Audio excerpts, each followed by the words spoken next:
the scary hospital corridor that never ends.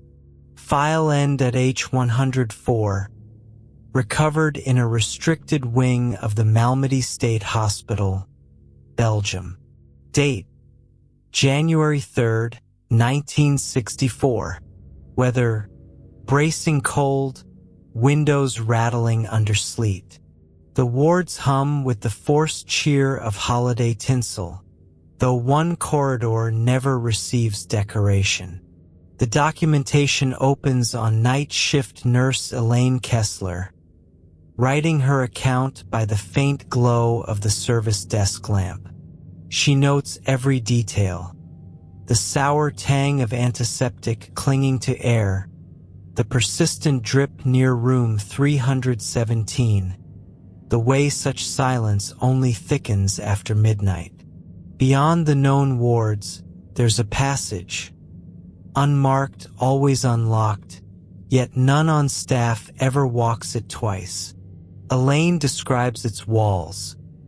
Once white, now stained a pulsing yellow over black mold. The floor, checkered tile, but several squares pulse faintly when walked over, like breathing through the soles of your shoes. On January 3rd, the night census showed 3 patients missing from locked rooms. No alarms sounded. None registered in the system as absent. Their beds were simply undisturbed but cold, sheets damp with something indistinctly sweet. Elaine is tasked to walk the corridor, protocol midnight. She brings a flashlight, but the walls resist its glow, scattering beams into indistinct shapes.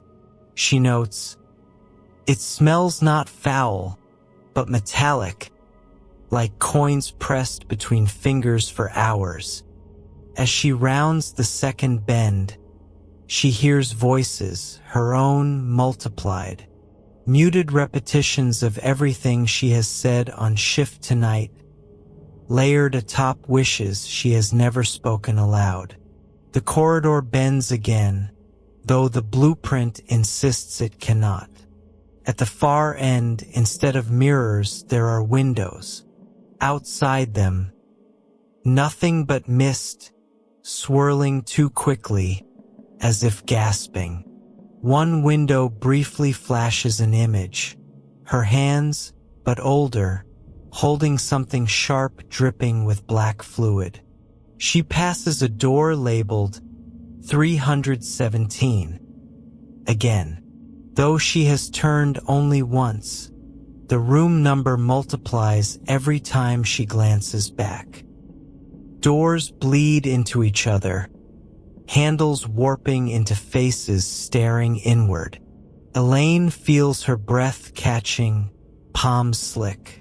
Every sound, the rattle of tinsel, the silent drip, her own footsteps, now sync with something unseen, lurking 2 seconds behind every move.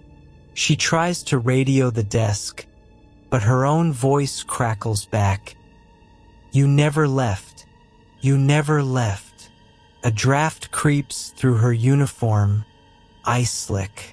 The corridor burrows deeper, stretching too long for any hospital schematic. Behind one warped tile, she thinks she sees movement. A shadow pressed against glass, gnawing.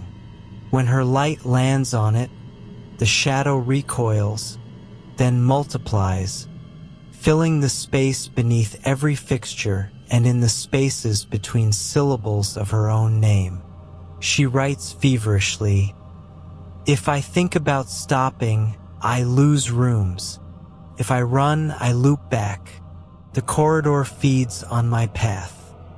At the 37th turn, Elaine collapses against a radiator that leaks not water, but chilled air woven with voices. Her flashlight dies, replaced by the glow from something behind her eyes. Beneath her skin, she feels eyes opening, blinking in sync with every emergency alarm ever sounded in the hospital. though none sounds now. She looks up and sees a row of faces in the ceiling. Staff members she recognizes but who have been dead for decades. Each mouth opens and closes in silent laughter. The corridor shudders. The windows pulse with impossible scenes. Hunters kneeling in moonlit houses. Blood crystallized in goblets. Fragments of every previous nightmare, both hers and not hers. Her last diary entry stains nearly the whole page. Corridors are not built. They learn. Every step is another mouth. I am not leaving. Elaine was never found. Her badge was retrieved from the supply closet, where she'd never been scheduled. The corridor now appears in blueprints under faint ultraviolet light, drifting sideways across the paper, refusing to stay fixed. We at the archives have archived this file under Hospredline. The passage continues, awaiting the next step. Its memory feeds not on fear, on history. We, the NightHowl Order, do not simply report. We remember, haunted by what the world chooses to forget. To know is to witness, and to witness is to share the curse. The horror is not outside. It is the archive inside you.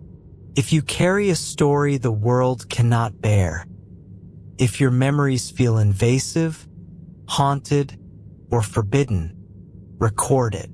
Subscribe not for mere knowledge, but for initiation into what the night remembers. Activate the NightHowl notification not as a habit but as a calling. Every entry rings a new bell in the vault. Good night.